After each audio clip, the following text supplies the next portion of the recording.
Salam kasih, salam jumpa kembali dengan kami Majelis Gereja HKBP Parung Panjang. Saudara yang terkasih dalam Yesus Kristus, ada 3 hal yang akan dihadapi oleh seseorang dalam hidupnya. Yang pertama adalah ilmu, wawasan yang dia peroleh selama hidup ini. Yang kedua adalah yang namanya iman, mempercayai akan segala sesuatu berdasar keyakinannya dengan Tuhan.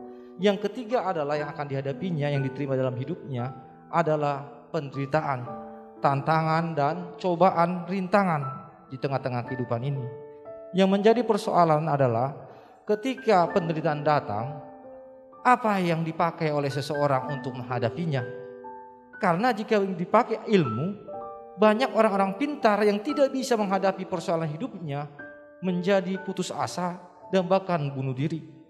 Oleh sebab itu, kita pasti semua menerima yang namanya ilmu, kepintaran. Tetapi untuk hal menghadapi yang namanya pencobaan, penderitaan, tantangan, perlu ada yang namanya iman kepada Tuhan, sehingga kita dikuatkan. Berdasarkan itulah kami membuat renungan yang akan menguatkan saudara untuk menghadapi setiap persoalan-persoalan.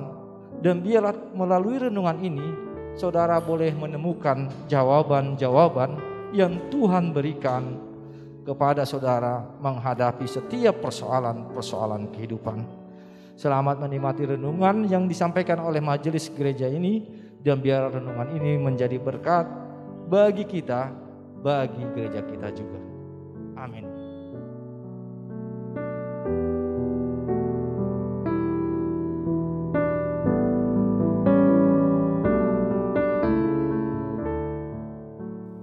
Selamat pagi, salam kasih. Kita bertemu kembali dalam kasih dan anugerah Tuhan. Oleh sebab itu marilah kita persatukan perjumpaan kita dengan firman Tuhan. Sebelumnya marilah kita berdoa. Terima kasih Tuhan atas kasih anugerah Tuhan yang masih kami rasakan dalam kehidupan kami. Dan biarlah kami menjalannya dengan firman Tuhan untuk mengajari, membimbing kami, terkhusus dalam menjalani aktivitas kami pada pagi hari ini. Berfirmanlah Tuhan, kami telah siap sedia untuk mendengar. Amin. Saudara yang terkasih, firman Tuhan yang menyapa kita tertulis dalam 1 Korintus 15 ayatnya yang ke-28. Demikianlah firman Tuhan. Tetapi kalau segala sesuatu telah dilakukan di bawah Kristus, maka ia sendiri sebagai anak akan melakukan dirinya di bawah Dia yang telah melakukan segala sesuatu di bawahnya, supaya Allah menjadi semua di dalam semua. Demikianlah firman Tuhan.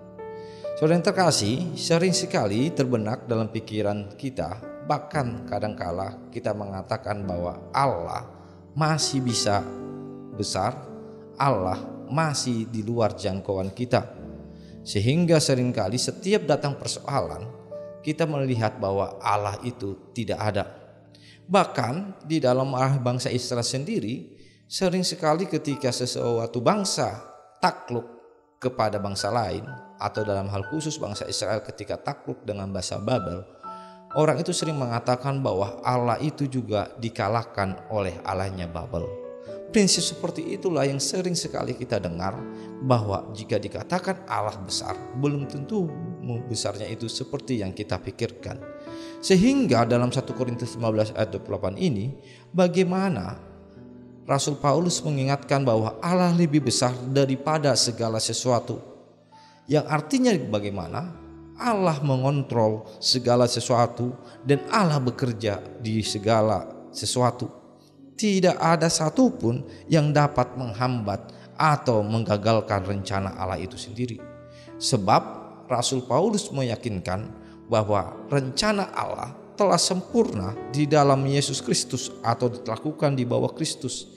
Sehingga melalui Kristuslah kesempurnaan Allah yang besar itu telah dinyatakan.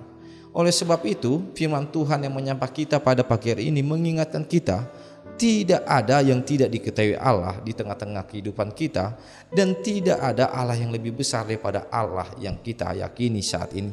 Oleh sebab itu, marilah kita yakini aktivitas kita pagi hari ini dengan keyakinan bahwa Allah telah melakukan segala sesuatu, sehingga apa yang kita harapkan, apa yang kita inginkan boleh dapat kita capai di tengah-tengah kehidupan kita. Bahwa Allah kita itu besar dan Allah kita itu selalu berhasil di setiap rencananya.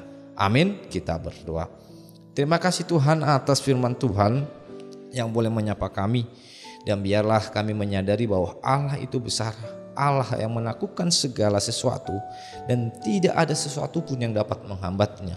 Oleh sebab itu boleh kami berangkat dari keyakinan firman ini, bahwa kami dimampukan untuk dapat berpengharapan, berkeyakinan di tengah-tengah pengharapan, keinginan kami, terkhusus di dalam doa-doa kami. Berfirmanlah Tuhan kepada kami, dan kami Tuhan boleh dapat meyakininya di tengah-tengah kehidupan kami ini. Terima kasih Tuhan, di dalam Kristus Yesus kami berdoa dan mengucap syukur kepadamu. Amin.